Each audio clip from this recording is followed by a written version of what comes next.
We're going to move forward with the program while the dinners are served, and I'm thrilled to introduce our special guest, Seth Meyers.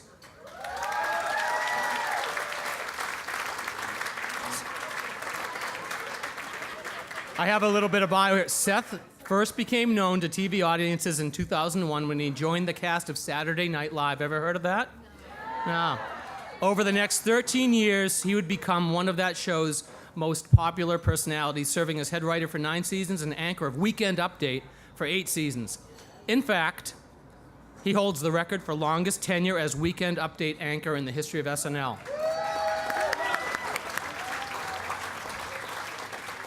Seth is an Emmy Award winner with 18 Emmy nominations for his work in television. He's been nominated for numerous other awards and has won the Writers Guild of America Award 4 times for his work on SNL. Seth hosted the Golden Globe Award in 2018 and the Emmy Awards in 2014. Also in 2014, he was named one of the Time 100, a list of Time magazine's 100 most influential people. Currently, you all know Seth as the host of his own late-night talk show, Late Night with Seth Meyers. You might not know that he's also a supporter of many charitable causes, including New York City Collaborates for Autism. Last year, Seth helped the organization Next for Autism by holding a contest to join his writing team for a day. You probably do know that Seth and his wife welcomed their latest child, Axel, in the lobby of their apartment building. It's my pleasure to introduce tonight's special guest, Seth Meyers.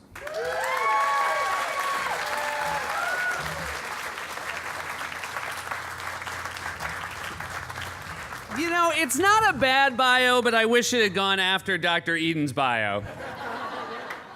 It's true, it's so great to be out for a good cause because, well, one, I have a 2-year-old and a 2-week-old at home. So first of all, it's just great to be out. It's great to be out, and also it's gotta be a good cause or else my wife would not let me go out. And yes, my baby was born in the lobby of my building, and I know that reflects badly on me because as the father, you have one job, which is just to get them to the hospital, but it didn't happen. It happened, for those who didn't hear the story, we were on our way out to the hospital. We were in the lobby. We had ordered an Uber. I did that, guys. I was all over that. And then my wife basically said, the baby, it's coming now.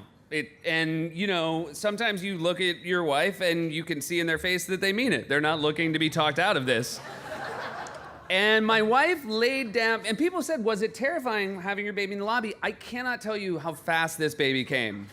This baby came out so quickly, it was like it was sliding into third base. And then the baby was just there, and people keep saying to me, how crazy it to have your baby born in a lobby. Everyone here has been, I'm assuming, around when someone has a baby. Where a baby is born is never the craziest thing. The craziest thing is watching a baby be born. Like, the location is so not the headline. People are like, what's it like to have a baby in a lobby? You're like, well, here's what's crazy is a person came out of my wife. That's crazy. Not only that, they handed it to me and said, this is your responsibility forever. Like, that's like, I'm saying like where a baby is born is like asking where the Hindenburg crashed. You're like, you're missing the main part of this. But, and the other thing, I spent the last 2 weeks apologizing to my neighbors because, again, it's a lobby. A lot of them were there. And they were trying to be helpful, but it was so dramatic that I just kept snapping at them because everyone kept asking me, is there anything I can do? And all I wanted to say was like, I don't know, are you a fucking hospital? But I was relieved. I was also relieved because our first baby, I thought we were gonna have in the Uber because we had the same thing that happened this time. My wife had contractions. They started happening really quickly. And we were in an Uber driving up to Lenox Hill from downtown. And I'm not lying. My wife was on all fours with her head out the window of an Uber, screaming, I do not like this. And I would like to note, in any other city in America, if you heard that, you would say that is an abduction taking place. But in New York, everyone was like, it's New York. No one likes it. The other crazy thing, and again, it happened with our second son, it happened with my first son as well. I feel like as a mother, your body, because you're carrying the baby, your body's just telling you for 9 months that you are about to be a mother. I feel like as a dad, you kind of know what's gonna happen, but you just aren't a dad, and then you are right away. And it takes a while to settle in. When our first son was born, I remember a couple hours later, my wife was asleep, the baby was asleep, and they had me fill out paperwork, and it said mother's name, and I filled out my wife's name. And then it said father's name, and I filled out my wife's father's name. And then it said wife's phone number, and I filled that out, and then it said father's phone number, and I was like, who the fuck knows their father-in-law's phone number? And then I realized, oh my God, I'm the father. And the other great thing is how, and I'm sure this speaks to everybody who's in this room tonight, when it's your child, they're just perfect. Like, no matter what, your child is perfect. You know what I mean? And I remember when my first child was born, like, when he emerged, not to be graphic, he had a weirdly shaped head, guys. He had a long, conical head. It looked like he was wearing Abraham Lincoln's hat. Anybody else's kid, I'd be like, that's a weird looking kid, but it was my kid, and I just immediately thought, that's good. That just means he'll be honest. I will say having 2 kids, again, anybody here who knows, exponential. Going from 1 to 2 is like 1 to 1,000.